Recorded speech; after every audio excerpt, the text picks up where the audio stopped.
Hi സുഹൃത്തുക്കളെ, രാഹുൽ മാങ്കൂട്ടവുമായിട്ട് ബന്ധപ്പെട്ട വിഷയമാണ് സംസാരിക്കുന്നത്. രാഹുൽ മാങ്കൂട്ടത്തിനെ പിന്തുണയ്ക്കുന്ന ആളുകളെല്ലാം, രാഹുൽ മാങ്കൂട്ടം തിരിച്ചു വരണമെന്ന് ആഗ്രഹിക്കുന്ന ആളുകളെല്ലാം വീഡിയോ ലൈക്ക് ചെയ്യണം. എല്ലാവരും രാഹുലിൻ്റെ പിന്തുണയ്ക്കുന്ന ആളുകളെല്ലാം വീഡിയോ ലൈക്ക് ചെയ്യണം. എത്ര ആളുകളാണ് രാഹുലിൻ്റെ തിരിച്ചുവരവ് ആഗ്രഹിക്കുന്നതെന്ന് അറിയാൻ വേണ്ടിയിട്ടാണ്. അതുപോലെ നിങ്ങളുടെ അഭിപ്രായങ്ങളൊക്കെ ഉറപ്പായിട്ട് കമൻറ്റ് ചെയ്യണം. അതുപോലെ എല്ലാവരും ചാനലും കൂടെ ഒന്ന് ഉറപ്പായിട്ട് സബ്സ്ക്രൈബ് ചെയ്ത് വെക്കണം. അപ്പോൾ കഴിഞ്ഞ ദിവസം വി കെ ശ്രീകണ്ഠനുമായിട്ടുള്ളൊരു കൂടിക്കാഴ്ച അടൂര് രാഹുൽ മാങ്കൂട്ടം നടത്തിയിട്ടുണ്ടായിരുന്നു. അപ്പോൾ അതിൻ്റെ ഭാഗമായിട്ട് രാഹുൽ മാങ്കൂട്ടത്തിൻ്റെ ഒരു എക്സ്ക്ലൂസീവ് ഇൻ്റർവ്യൂ നമ്മൾ 24-നകത്ത് കണ്ടതാണ്. പുറത്തോട്ട് ഇറങ്ങി വരുന്ന സമയത്ത് രാഹുലിനോട് കുറേ ചോദ്യങ്ങളൊക്കെ ചോദിക്കുന്നുണ്ട്, രാഹുലിനോട് കുറേ കാര്യങ്ങളൊക്കെ പറയുന്നുണ്ട്.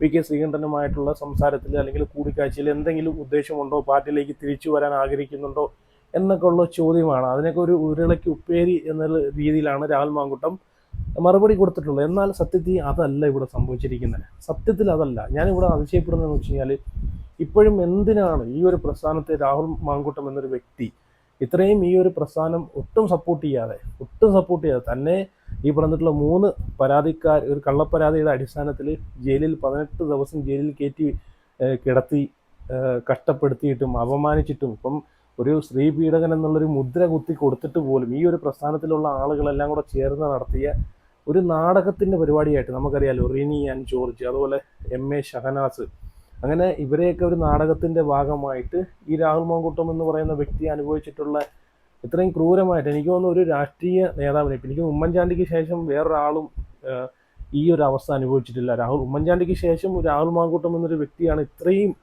ഒരു സൈബർ അറ്റാക്കും ഇത്രയും ഒരു ക്രൂരമായിട്ടുള്ളൊരു രാഷ്ട്രീയ ഒരു നെറികെട്ട ഒരു കളിയുടെ ഭാഗമായിട്ട് ഇങ്ങനെയൊക്കെ അനുഭവിച്ചിട്ടുള്ളത് അല്ലേ.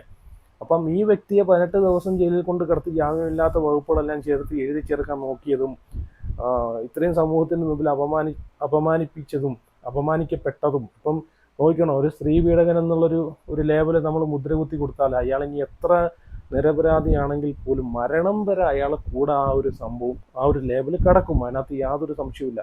അപ്പോൾ അത്രയും സമൂഹ മാധ്യമങ്ങളോടെ അവഹേളിച്ചിട്ട് പോലും ഈ ഒരു പ്രസ്ഥാനം ഒട്ടും സപ്പോർട്ട് പോലും ചെയ്തിട്ടില്ല രാഹുൽ മാങ്കൂട്ടം എന്നൊരു വ്യക്തിയെ, അല്ലേ. ഒരു വാക്കുകൊണ്ട് പോലും സപ്പോർട്ട് ചെയ്തിട്ടില്ല. പുള്ളിയെടുത്ത് ഇന്ന് വരെ ഇതിനകത്ത് വല്ല സത്യമുണ്ടോ, ഇതിനകത്ത് വല്ല കഴമ്പുണ്ടോ, നീ ഇത് വല്ലതും ചെയ്തിട്ടുണ്ടോ, നീ ഈ പരാതിക്കാരികളെന്ന് പറയുന്ന ആളുകളെ ക്രൂരമായിട്ട് പീഡിപ്പിച്ചിട്ടുണ്ടോ എന്നൊന്ന് പോലും ചോദിക്കുക പോലും ചെയ്തിട്ടില്ല. കാരണം എന്താണെന്ന്, ഈ തിരക്കഥയെല്ലാം വരുന്നിട്ടുള്ളത് ഈ പ്രസ്ഥാനത്തിൽ നിൽക്കുന്ന ആളുകൾക്ക് അറിയാവുന്ന ആളുകൾ അറിവോടുകൂടി തന്നെയാണ്, അല്ലാതെ വേറെ ഒന്നുമല്ല. അതുകൊണ്ട് അവർ ചോദിച്ചിട്ടില്ല, അത്ര തന്നെ. അപ്പം ഇപ്പം കണ്ടില്ലേ, പിഷാരടി പാലക്കാട് മത്സരിക്കാൻ നിൽക്കുന്നു. അപ്പോൾ പിഷാരടിക്കുള്ള പിന്തുണ രാഹുലിനെ നീ കൊടുക്കണം. നമ്മളെ പാർട്ടിയെ നീ കൈവിടരുത്. അടുത്ത ഭരണം നമുക്ക് തന്നെ തിരിച്ചു പിടിക്കണം. അപ്പം നിൻ്റെ ഒരു പാർട്ടിയിലില്ലല്ലോ.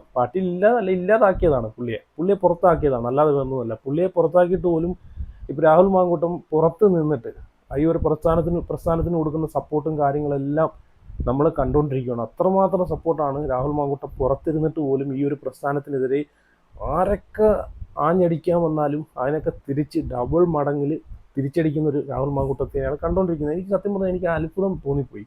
കാരണം എന്നിട്ട് പോലും ഈ ഒരു പ്രസ്ഥാനത്തിനെ പൊന്നുപോലെ കാത്തു സൂക്ഷിക്കുന്ന, അല്ലെങ്കിൽ ഈ ഒരു പ്രസ്ഥാനത്തിനെതിരെ വരുന്ന ഇതിനെയൊക്കെ അമ്പ് ചെയ്യുന്ന ആളുകളെയൊക്കെ അമ്പ് ഒടിച്ചു കളയുന്ന രീതിയിലുള്ള കാര്യങ്ങളൊക്കെയാണ് രാഹുൽ മാങ്കൂട്ടം FBക്കകത്തൊക്കെ പോസ്റ്റ് ചെയ്ത് പറയുന്നത്, അല്ലേ. അയാളെ ഓരോ വാക്കുകളും അയാൾ പറയുന്ന ഓരോ കാര്യങ്ങളിലും ഉണ്ടല്ലോ അത്രയേറെ മൂർച്ചയുണ്ട്. അപ്പം അതിലൂടെ മനസ്സിലാക്കാവുന്നേ ഉള്ളൂ എത്രമാത്രം ഈ രാഹുൽ മാങ്കൂട്ടം എന്ന് പറയുന്ന വ്യക്തിയെ മറ്റുള്ള എതിർ ടീമുകൾ ഭയക്കുന്നുണ്ടെന്ന്. അപ്പോൾ പുള്ളിയുടെ പതനം എല്ലാവർക്കും ഒരു ആവശ്യം തന്നെയാണ്. പുള്ളിയെ ഈ രാഹുൽ മാങ്കൂട്ടം എന്ന് പറഞ്ഞൊരു വ്യക്തി ഉണ്ടെങ്കിൽ കയറി വരാൻ, മറ്റുള്ള പാർട്ടികൾക്ക് കയറി വരാൻ അതൊരു വിഷയമാണെന്ന് എല്ലാവർക്കും അറിയാവുന്നതുകൊണ്ടാണ് പുള്ളിയെ പുറത്താക്കാനായിട്ട് എല്ലാവരും ഇങ്ങനെ ഇത്രയും കച്ച കെട്ടി ഇറങ്ങി തിരിച്ചത്. അപ്പം ഇവിടെ അടൂര് നടന്നൊരു മീറ്റിങ്ങിൽ, ആ ഒരു മീറ്റിങ്ങിൽ സത്യത്തിൽ അതിൻ്റെ ഒരു സത്യാവസ്ഥ എന്താണെന്ന് വെച്ച് കഴിഞ്ഞാൽ, ഇവിടെ പിഷാരടിയെ പാലക്കാട് നിർത്തുന്നുണ്ട്. പിഷാരടിക്കുള്ള പൂർണ്ണ പിന്തുണ രാഹുൽ മാങ്കൂട്ടം കൊടുക്കണം എന്ന് കോൺഗ്രസ്സിലെ പ്രമുഖരായിട്ടുള്ള ചില ആളുകളുടെ നിർദ്ദേശപ്രകാരം ചില ആളുകളുടെ ഇത് രാഹുൽ മാങ്കൂട്ടത്തിനോട് സംസാരിച്ചു. അതുമായിട്ട് ബന്ധപ്പെട്ട് രാഹുലിനെ കൊണ്ട് ജനങ്ങളെ കൊണ്ട് സപ്പോർട്ട് ചെയ്യിപ്പിക്കാനുള്ള പരിപാടിയാണ് ഇവിടെ നടക്കുന്ന. അരിയാഹാരം കഴിക്കുന്ന ആളുകളാണെങ്കിൽ നിങ്ങളിത് മനസ്സിലാക്കണം. ഇത് മനസ്സിലാക്കണം. ആ വ്യക്തിയെ എപ്പോഴും പൊട്ടനാക്കിക്കൊണ്ടിരിക്കുകയാണ്, ആ വ്യക്തിയെ എപ്പോഴും ഫൂളാക്കിക്കൊണ്ടിരിക്കുകയാണ്. ഈ ഒരു പ്രസ്ഥാനത്തിനെ അത്രമാത്രം ആത്മാർത്ഥമായിട്ട് അത്രമാത്രം നെഞ്ചിലേറ്റി സ്നേഹിക്കുന്നതുകൊണ്ട് മാത്രമാണ് ഇത്രയും ആയിട്ട് പോലും ഈ ഒരു പ്രസ്ഥാനത്തിന് വേണ്ടി ഇപ്പോഴും പ്രവർത്തനത്തിന് ഇറങ്ങാമെന്ന് രാഹുൽ മാങ്കൂട്ടം ആ ഒരു മീറ്റിങ്ങിലൂടെ VK ശ്രീകണ്ഠനോട് ഒരു വാക്ക് കൊടുത്തിട്ടുള്ളത്. അല്ലാതെ ഇത്രയും നാളും ഒരു മീറ്റിംഗ് ഒന്നും ഇല്ലാതെ ഇത് ഈ ഒരു അടൂർ ഇപ്പം ഈ VD സതീശൻ നയിക്കുന്ന ഒരു ജാഥയുണ്ടല്ലോ, ആ ജാഥയുടെ ഭാഗമായിട്ട് അടൂർ വരുമ്പോഴത്തേക്ക് അവിടെ വെച്ച് കണ്ട് സംസാരിക്കാം എന്നുള്ളൊരു ധാരണയിലായിരുന്നു ഇരുന്നത്. അപ്പം മുമ്പേ നമ്മൾ നോക്കുമ്പോഴത്തേക്ക് ഇപ്പം ഈ ഒരു പ്രശ്നവുമായിട്ട് ബന്ധപ്പെട്ട് അല്ലെങ്കിൽ പരസ്പരം മീറ്റിംഗ് എന്തെങ്കിലും കാര്യങ്ങൾ ചെയ്ത് കഴിയുമ്പോഴത്തേക്ക് അത് വലിയൊരു ചർച്ചയാവും. ചിലപ്പോൾ രാഷ്ട്രീയപരമായിട്ട് എന്തെങ്കിലും പ്ലാനിങ് നടത്തുന്നു എന്നൊരു ഇതൊക്കെ ഗൂഢാലോചനയൊക്കെ നടത്തുന്നുള്ളൊരു പ്ലാന്റെ ഭാഗമായിട്ട് എന്നൊക്കെ ഒരു സംസാരം വരാൻ സാധ്യതയുള്ളതുകൊണ്ടാണ് ഇത് മുതലെടുത്ത് രാഹുലിനെ കണ്ട് രാഹുലിനെ എങ്ങനെയെങ്കിലും പറഞ്ഞ് അന്വയിപ്പിച്ചിട്ട് ഈ ഒരു പ്രസ്ഥാനത്തിന് വേണ്ടിയിട്ട് പ്രവർത്തിക്കാൻ അല്ലെങ്കിൽ ഈ ഒരു പ്രസ്ഥാനത്തിനെ തിരിച്ച് ഭരണത്തിലേക്ക് കൊണ്ടുവരാൻ വേണ്ടിയിട്ട് രാഹുലിൻ്റെ പ്രവർത്തനം ആവശ്യമുണ്ടെന്ന് രാഹുലിനെ കണ്ട് രാഹുലിനോട് എരന്ന് ചോദിച്ച് രാഹുലിനെ വീണ്ടും ഈ ഒരു പ്രസ്ഥാനത്തിന് വേണ്ടി ശബ്ദമുയർത്താൻ ഇവർ കാണിച്ചു കൂട്ടിയ ഒരു നാടകം തന്നെയാണ്, അല്ലാതെ വേറൊന്നുമല്ല. ഇതൊക്കെ അരിയാഹാരം കഴിക്കുന്ന ആളുകൾക്ക് മനസ്സിലാക്കാവുന്നേ ഉള്ളൂ. അതുകൊണ്ടാണല്ലോ ഈ ഒരു മീറ്റിങ്ങിന് ശേഷം പിറ്റേന്ന് തന്നെ രമേശ് പിഷാരടിയെ പാലക്കാട് UDFന്റെ മത്സരാർത്ഥി ആക്കിയെന്നൊരു വാർത്ത തന്നെ വരുന്നത്. കാരണം ആക്കാതെ ഒരു വാർത്ത എങ്ങനെ എന്തായാലും ആരും പടച്ചു വിടത്തില്ല. കാരണം ഇത് മുമ്പേയും ഇതിനെ പറ്റിയിട്ട് ഒരു അറിവ് നമ്മൾ കണ്ടതാണ്, ഇതിനെ പറ്റിയിട്ടൊക്കെ ഒരു ധാരണ ജനങ്ങൾ അറിഞ്ഞാണ്. രമേശ് പിഷാരടി ആയിരിക്കും പാലക്കാട് മത്സരിക്കുന്നത്, ഒരു സെലിബ്രിറ്റിയെ നിർത്താനാണ് കോൺഗ്രസ് പ്രസ്ഥാനത്തിലെ ആളുകൾ ഉദ്ദേശിക്കുന്നതെന്ന് പല ആളുകളും പറഞ്ഞിട്ടുള്ളതാണ്. അപ്പോൾ എന്തായാലും രാഹുലിനെ തിരിച്ചെടുക്കുന്നത് കൊണ്ടിട്ട് നിങ്ങൾക്ക് ഈ ഒരു പ്രസ്ഥാനത്തിന് ഒരിക്കലും ഒരു അടി ഉണ്ടാവത്തില്ല. ഈ ഒരു പ്രസ്ഥാനത്തിന് നല്ലൊരു ഉയർച്ച മാത്രമേ ഉണ്ടാവൂ. കാരണം ഈ ഒരു പ്രസ്ഥാനം എനിക്ക് തോന്നുന്നു ഏകദേശം എല്ലാം ഈ ഒരു പ്രസ്ഥാനത്തിൻ്റെ അടിത്തറ കീറി പറഞ്ഞ് താഴോട്ട് പോകാൻ നിന്ന സമയത്താണ് ഈ പറഞ്ഞിട്ടുള്ള ഷാബി പറമ്പിലായിക്കോട്ടെ അല്ലെങ്കിൽ രാഹുൽ മാങ്കൂട്ടം ആയിക്കോട്ടെ ഇവരെ ഒരു കടന്നുവരവും ഈ ഒരു പ്രസ്ഥാനത്തിന് ഒരു ഊർജം തന്നെ നൽകിയിട്ടുള്ളത് അല്ലേ. അതുകൊണ്ടൊക്കെയാണ് തകർന്ന് തരിപ്പണമായി താഴെ കുഴിയിലേക്ക് വീഴാൻ ഈ ഒരു പ്രസ്ഥാനത്തിനെ പിടിച്ചു കയറ്റിക്കൊണ്ട് വന്നത് ഇവർ തന്നെയാണ്. ഇനി ഈ പ്രസ്ഥാനത്തിന് വേണ്ടിയിട്ട് ഇനി എത്ര കാലം കൊടി പിടിച്ച് നടന്ന് എത്ര കാലം പോലീസിൻ്റെ ലാത്തിയടി മേടിച്ചെന്ന് പറഞ്ഞാലും ഈ ഒരു പ്രസ്ഥാനത്തിനെ കൊണ്ടുപോകണമെങ്കിൽ അതിന് കഴിവുള്ള ആളുകൾ തന്നെ വേണം. അതിന് എക്സ്പീരിയൻസ് ഉണ്ടായെന്ന് പറഞ്ഞിട്ട് കാര്യമില്ല, കഴിവും കൂടെ വേണം. പക്ഷേ ഈ രാഹുൽ മാങ്കൂട്ടത്തിനെ പോലെയുള്ള ആളുകളായിക്കോട്ടെ അവർക്കൊക്കെ നല്ല കഴിവുള്ള ആളുകളാണ്. അപ്പം ഇവരെ സത്യം പറഞ്ഞാൽ രാഹുൽ മാങ്കൂട്ടത്തിനെ തിരിച്ചു കൊണ്ടുപോയിരുന്നാലും ഞാൻ പറഞ്ഞല്ലോ വൻ ഭൂരിപക്ഷത്തോടുകൂടി പല സ്ഥലങ്ങളിലും ആളുകൾ വോട്ട് കൊടുക്കും. ഈ രാഹുൽ മാങ്കൂട്ടം എന്നൊരു വ്യക്തിയെ കണ്ടുകൊണ്ട് തന്നെ ഈ ഒരു പ്രസ്ഥാനത്തിന് വോട്ട് കൊടുക്കുന്ന എത്രയോ ആളുകൾ തന്നെ കാണും അല്ലേ. ഇപ്പം ഈ മാങ്കൂട്ടത്തിനെ സപ്പോർട്ട് ചെയ്യുന്ന ആളുകളെല്ലാം പാലക്കാട്ടുകാരാണെന്നാണോ നിങ്ങളുടെ വിചാരം?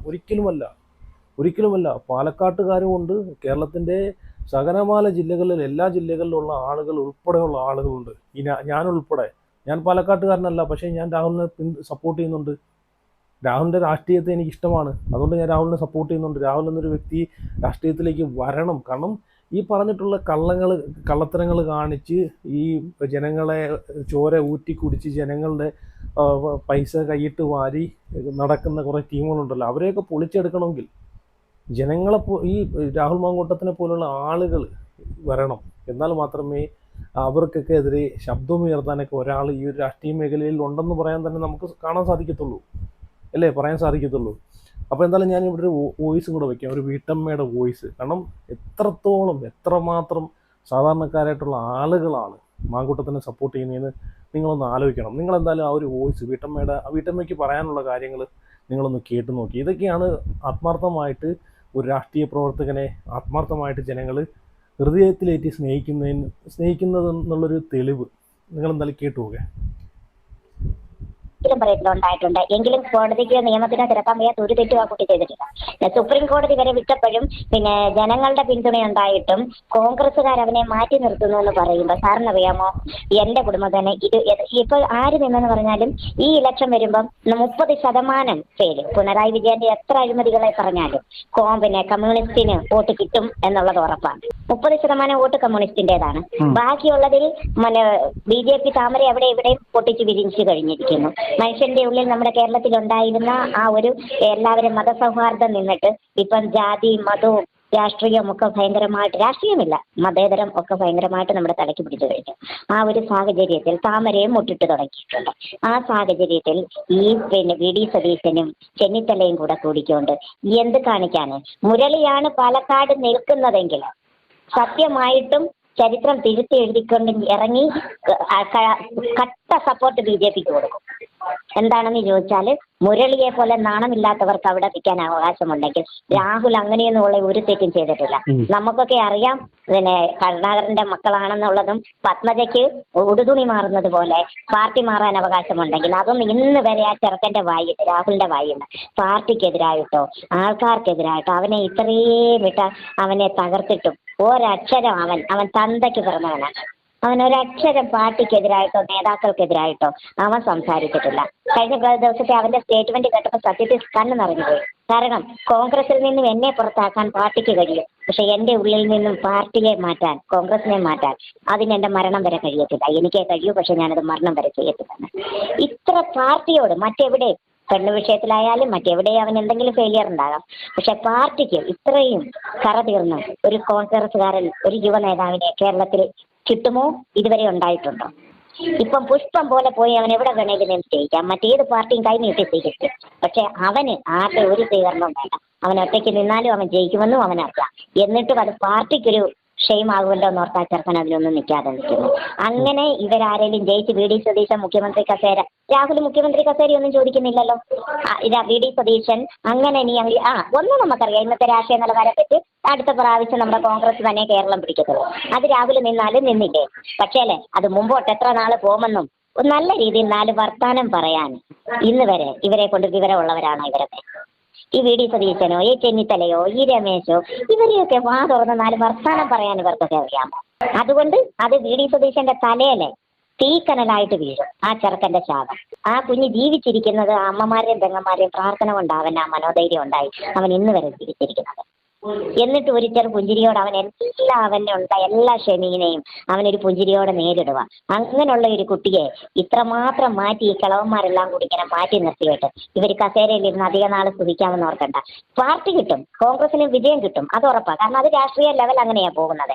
3 പ്രാവശ്യത്തേക്ക് ഇനി ഒന്നും കിട്ടത്തില്ല. അപ്പം ഒന്നാമത് ഹെൽത്ത് ഇഷ്യൂസും നമ്മുടെ എല്ലാ കാര്യങ്ങളും കൊണ്ട് കിട്ടത്തില്ല. അങ്ങനെ ഇവർ ജയിക്കും. പക്ഷെങ്കിൽ പിന്നെ അതിനുണ്ടാകുന്ന ഒരു പതനം, കാരണം അവിടെ നിന്നുകൊണ്ട് ഒരു വാക്ക് പറയാൻ ഇവരെ കൊണ്ട് പറ്റത്തില്ല. സ്പെഷ്യലായിട്ട് വി.ഡി. സതീശനോട് എനിക്കൊരു കാര്യം പറയാനുള്ളതാണ്.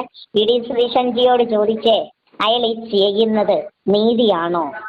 അയാളല്ലേ സത്യത്തിൽ ഇപ്പം അയാളേക്കാൾ കൂടുതൽ, നമ്മുടെ മുഖ്യമന്ത്രിയേക്കാൾ കൂടുതൽ ഇരട്ടത്താപ്പം കൊണ്ടിരിക്കുന്നത്.